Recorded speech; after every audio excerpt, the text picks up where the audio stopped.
Krishna cooking show હું તમારું સ્વાગત કરું છું. આજે આપણે એકદમ નવી રીતે સરસ મજાના સ્ટફિંગ બટાકા વટાણાના સમોસા બનાવીશું નવી જ રીતે. તો અહીંયા એક કડાઈ લઈશું, તેની અંદર થોડું તેલ લઈશું. તેલ ગરમ થાય એટલે જીરું નાખી દઈશું, પછી થોડું હિંગ નાખી દેવાની. અને અહીંયા એક મીડિયમ સાઇઝનો ઝીણો સમારેલો કાંદો છે, તેને પણ નાખીને સાતળી લેવાનું છે સરસ મજાનું. થોડું ગોલ્ડન બ્રાઉન થાય એટલે આપણે તેને સાતળી લેવાનું. ત્યાં સુધી તે સતરાઈ જાય એટલે આમાં મેં ઝીણા પનીરના ટુકડા કરેલા છે, લગભગ 50 ગ્રામ જેટલા હશે. તેને આપણે સાતરી લેવાના છે. ઘરનું બનાવેલું પનીર છે. તેને સતરાઈ જાય પછી તેમાં બાફેલા વટાણા નાખી દેવાના છે, અડધી વાટકી જેટલા. અને તેને પણ સાતરી લઈશું, થોડું આગળ પાછું કરી લેવાનું. પછી અહીંયા વટાણા પણ અહીંયા મકાઈના દાણા જે છે તે પણ બાફેલા છે, તેને પણ નાખીને થોડાક સાતરી લઈશું. પછી તેની અંદર બાફેલા બટાકા નાખી દઈશું. જો તમારી પાસે ગાજર કેપ્સિકમ હોય તે પણ તમારે નાખી દેવું. મારી પાસે હતું નહીં એટલે મેં નથી નાખ્યું અહીંયા. તો અહીંયા બાફેલા બટાકા નાખીને તેને પણ સાતરી લઈશું આપણે. તો તેની ઉપર આપણે ટેસ્ટ પ્રમાણે મીઠું, ચપટી હળદર, થોડુંક ધાણા પાવડર, થોડું લાલ મરચું, ચપટી ખાંડ નાખીશું.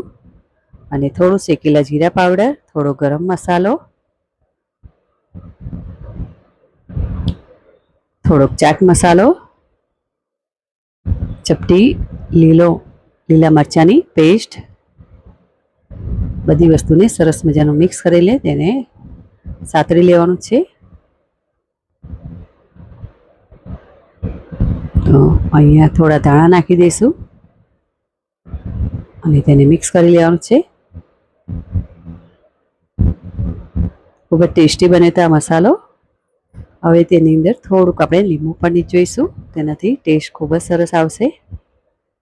તમારી પાસે લીંબુ ના હોય તો આમચૂર પાવડર પણ તમે નાખી શકો છો. તો અહીંયા આપણે એક વાસણમાં મેંદાનો લોટ બાંધી લઈશું. 1 કપ ભરીને લઈશું. ટેસ્ટ પ્રમાણે મીઠું, 4 થી 5 ચમચી જેટલું તેલ લઈશું. મારી પાસે નાની ચમચી છે એટલે. પછી બરાબર તેને મિક્સ કરી લેવાનું છે, મસળી લેવાનું છે. તમે આની અંદર અજમો પણ નાખી શકો છો. હું અમુક આઈટમમાં અજમો નથી નાખતી. જો તમને અજમો ભાવતો હોય તો તમે નાખી શકો છો.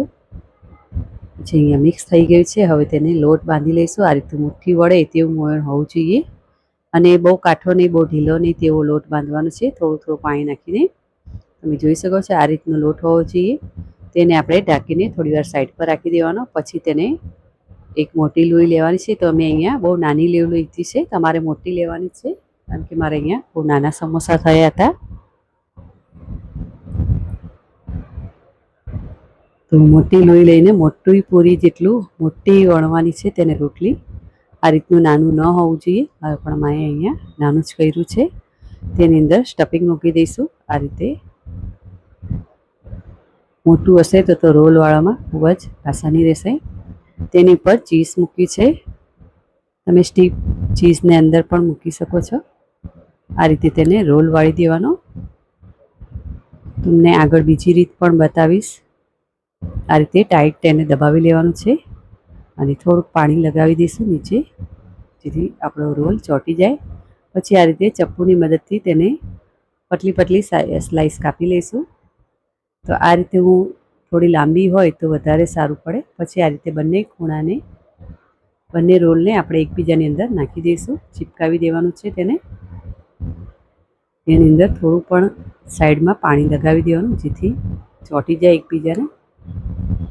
આ રીતે તેને દબાવી લેવાનું છે અંદર, હળવા હાથે ખુલી ન જાય તેનું ખાસ ધ્યાન રાખવાનું છે. તમે જોઈ શકો છો કેટલું સરસ દેખાય છે આ રોલ. આ રીતનું કરવાનું છે. પછી અહીંયા પહેલેથી તેલ ગરમ કરવા મૂકી દીધું છે. તો તેમાં આપણે તળી લઈશું તે સમોસાને.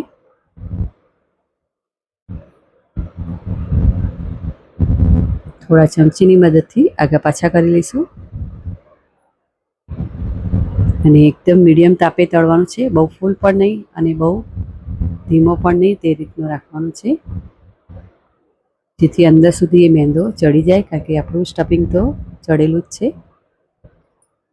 જો તમને મારો આ વિડીયો ગમે તો લાઇક, શેર અને સબસ્ક્રાઈબ કરજો. બેલ આઇકન દબાવજો અને કમેન્ટ કરજો. તો અહીંયા સરસ મજાના ગોલ્ડન બ્રાઉન થઈ ગયા છે, એકદમ ગુલાબી રંગના. તેને કાઢી લઈશું. અહીંયા બીજા પણ સમોસા આપણે તે રીતે તળી લઈશું. આ રીતે બધા સમોસાને તમારે તળી લેવાના. બાળકોને તો ખૂબ જ ગમશે. એકદમ નવી રીતે જ બનાવે છે અને ટેસ્ટ પણ ખૂબ જ સરસ હતો તેનો.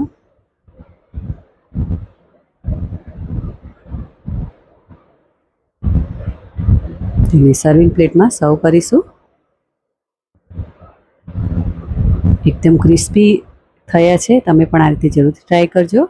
તો અહીંયા બીજી રીતે બતાવીશ. આની અંદર ચીઝ ભરીને કરવું, જેથી ચીઝ જ્યારે આપણે તળીએ ત્યારે બહાર ન આવે. તો મારે પહેલાંમાં બહાર આવેલું હતું. તો આ રીતે તમે રોલ વાળીને કરી શકો છો. અંદર ચીઝ અંદર રાખવું. મેં બહાર રાખેલું એટલે થોડું ચીઝ મારું બહાર આવી ગયું. આ રીતની લાંબી તમે જોઈ શકો છો. આ રીતનું લાંબુ હોવું જોઈએ.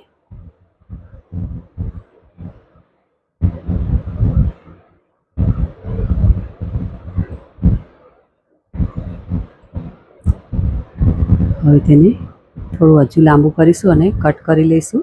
પતલી પતલી સ્લાઈસ કરીશું.